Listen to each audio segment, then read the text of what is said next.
इस फिल्म की शुरुआत एक रहस्यमय जगह को दिखाते हुए होती है, जहाँ पर एक आदमी अपनी बेटी को ढूंढ रहा होता है और तभी उसके सामने एक खतरनाक मॉन्स्टर आता है और तभी उसकी आंख खुल जाती है, यानी कि यह एक सपना देख रहा था। इस आदमी का नाम गुमान था। यह एक पहाड़ी पर बैठा था और तभी अपने तरफ आते हुए एक ट्रक को देखता है और उस पर पत्थर बरसाने लगता है। इसका निशाना काफी अच्छा था। इसके पत्थर जाकर ट्रक पर लगते हैं और ट्रक अनबैलेंस हो जाता है। इसके बाद ट्रक में से एक आदमी बाहर निकल कर आता है। गुमान उस ट्रक के पास जाता है और उसे पीटने लगता है। उससे पूछता है कि बताओ मेरी बेटी कहाँ पर है। गुमान कहता है कि तुमने ही उसे किडनैप किया है, लेकिन यह दोनों आदमी उसे पीट कर भाग जाते हैं। जब गुमान उस कंटेनर को खोलता है तो उसमें बहुत सारी मासूम बच्ची होती है जो कि इन लोगों ने किडनैप किया था। वह इन सभी बच्ची में अपने बेटी को भी ढूंढता है, लेकिन जब उसे नहीं मिलती है तो वह वहीं पर बैठकर रोने लगता है। अब इतनी देर में यहाँ पर पुलिस भी पहुंच जाती है और पुलिस इसको देखकर समझ जाती है कि शायद यही इन बच्चों का किडनैपर है, जिसके बाद पुलिस उसे अपने साथ ले जाती है। इसके बाद गुमान के पास्ट लाइफ के बारे में बताया जाता है। जब गुमान अपने जीवन में काफी खुशहाल था। इसकी 5 साल की एक बेटी थी, लेकिन आज 6 साल हो गए हैं क्योंकि उसे कोई किडनैप करके ले गया था। और अक्सर गुमान को एक ऐसा ख्याल आता है जिसमें उसकी बेटी एक खौफनाक से दाग शहर में कैद है। इसके बाद में गुमान को एक पेट्रोल पंप पर उसी पुलिस के कार में दिखाया जाता है। तभी वहाँ पर एक कार आकर रुकती है और उसमें बैठी लड़की गुमान से कहती है कि जल्दी इस कार में आकर बैठ जाओ।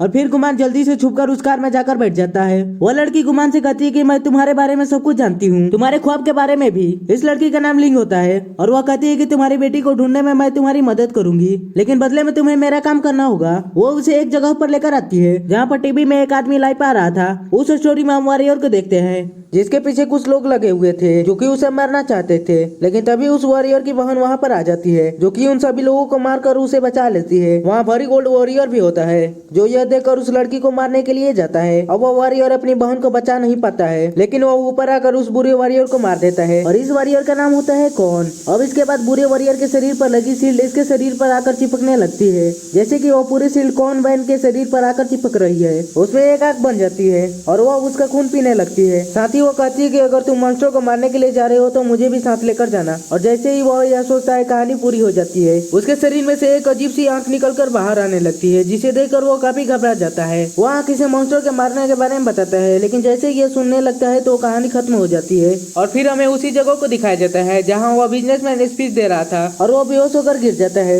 और जैसे ही यह कहानी खत्म होती है, दूसरी तरफ लिंक बताती है कि नोबल के आखिर में वह वॉरियर इस मास्टर को मारने वाला है। लेकिन अजीब बात यह है कि नोबल का असर असल जिंदगी में भी हो रहा है। नोबल की जिंदगी और असल जिंदगी आपस में मिक्स हो रही है और अगले 3 दिन में अपने नोबल में यूज मास्टर को मारने वाला है। लेकिन हैरान करने की बात यह है कि जब कहानी में मास्टर को मारने की बात आती है तो मेरे बॉस यानी बिजनेसमैन बेहोश हो जाता है और इससे पहले 3 दिन बाद मेरे बॉस की जान जाए तो मेरी मदद करनी होगी, बदले में मैं तुम्हारी बेटी को ढूंढ कर दूंगी।